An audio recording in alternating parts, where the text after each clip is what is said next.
बहुत इंटरेस्टिंग सा टर्म है। What it basically means is increase vaginal secretions या कि सर्वाइकल म्यूकस जो कि वजाइना के द्वारा बाहर आता है। और अगर आप इसको दो फिंगर्स के बीच में लें तो ये स्लिपरी और स्ट्रेची होता है, ये खिंच पाता है ऐसे। तो this is basically cervical mucus. Namaste, I'm Dr. Puneet Kochar. I'm a fertility specialist at Elixir Fertility Center in North Delhi. आज हम बात करेंगे साइंस ऑफ ओव्यूलेशन के बारे में। किसी महिला को कैसे पता चले कि उसका एग कब रिलीज हो रहा है और कब हस्बैंड से रिलेशन बनाना है ताकि कंसेप्शन के चांसेस बढ़ सकें। अगर आपकी साइकिल्स रेगुलर हैं, यानी कि अगर आपका पीरियड हर महीने 28 दिन में या 30 दिन में आता है, तो the easiest way to calculate your approximate time of ovulation is subtracting 14 subtract करिए अपनी साइकिल लेंथ से। अगर ये कंफ्यूजिंग लग रहा है तो मैं आपको फिर से समझाती हूँ। आप नोटिस करिए आपका पीरियड किस तारीख को आया और अगले महीने पीरियड कितने दिन बाद आ रहा है। अगर आपका पीरियड लेट्स से 28 दिन बाद आ रहा है तो आप 28 में से 14 सब्ट्रैक्ट करेंगे, विच मीन्स कि आपका ovulation approximately 14th day of the cycle हो रहा है। अगर आपका पीरियड 30 दिन में आ रहा है तो आप 30 में से 14 सब्ट्रैक्ट करेंगे, यानी कि आपका ओव्यूलेशन approximately 16th day पे आ रहा है। Now, one thing you need to remember is that this is just an approximate idea of the time of ovulation. So, अगर आपको आपके डॉक्टर ने एडवाइस किया है कि अप्रोक्सीमेटली ओव्यूलेशन के टाइम पे आपस में कॉन्टैक्ट रखिए, डजंट मीन कि आप 14th डे पे एक बार कॉन्टैक्ट रख लीजिए या 16th डे पे एक बार कॉन्टैक्ट रख लीजिए।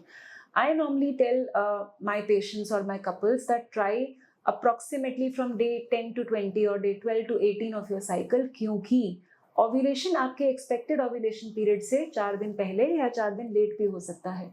तो इस पहले मेथड को हम कहते हैं कैलकुलेशन मेथड। फिर आता है बेसल बॉडी टेम्परेचर। माने कि अगर आप रोज अपना टेम्परेचर नापे, रोज सुबह उठते ही थर्मामीटर लगाइए और टेम्परेचर नापिए।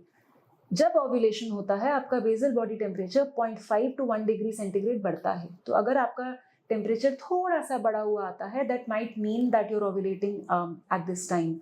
अगर आपका टेम्परेचर इससे ज़्यादा बढ़ा हुआ आता है तो आपको बुखार या कोई बीमारी भी हो सकती है, तो कृपया डॉक्टर को ज़रूर दिखाइए। तीसरी चीज़ आती है spin बार्कीट।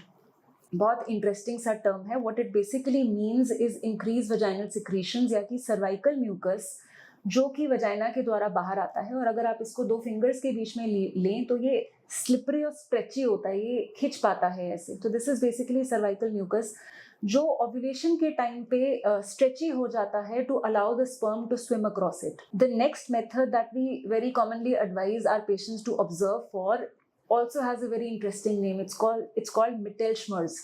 So this is I think it's a German term, and it basically means कि आपको abdomen में या पेट में लेफ्ट या राइट की तरफ थोड़ा सा दर्द फील होता है।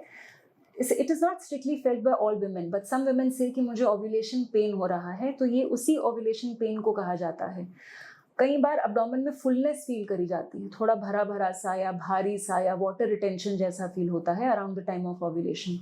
Rarely some women also may have spotting at the time of ovulation. तो ये कुछ सिम्टम्स हैं जिनसे आप अंदाजा लगा सकते हैं कि लगभग इस टाइम अब मेरा ओव्यूलेशन हो रहा है।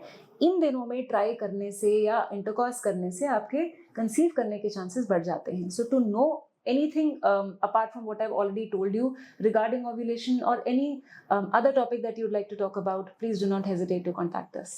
Thank you.